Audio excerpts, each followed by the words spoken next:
আজ আমি বাড়ি থাকবো না, তার জন্য মা বলল তাহলে তুমি এই পাবদা মাছ দিয়ে আজকে আমি যেটা বলবো সেইভাবেই তুমি আজকে রান্না করো। আমি বললাম ঠিক আছে মা, আমি তাহলে সেইভাবেই রান্না করব। তাহলে বলো।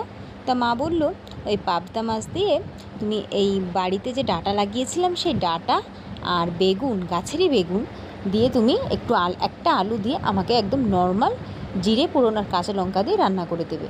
আমি বললাম ঠিক আছে। তো এই রান্নাটা আমি প্রথমবার করছি, জানি না কেমন হবে।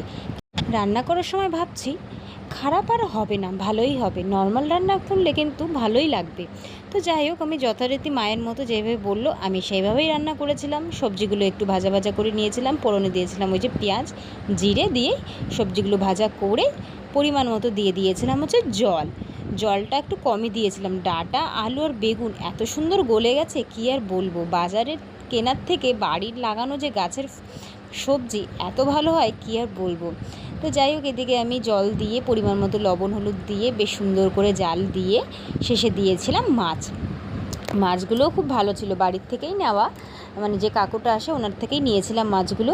তো মাছগুলো খুবই ভালো, টাটকা। তো যাই হোক, রান্নাটা মোটামুটি ভালোই হয়েছিল। মাকে বললাম যে তুমি একটু রান্নাটা আগে প্রথমে খেয়ে দেখো তো কেমন হয়েছে। তো মা বললো সত্যি খুব ভালো হয়েছে। যাই ভিডিওটা এই পর্যন্ত শেষ করলাম বন্ধুরা, ভালো থেকো, সুস্থ থেকো, টাটা, বাই বাই।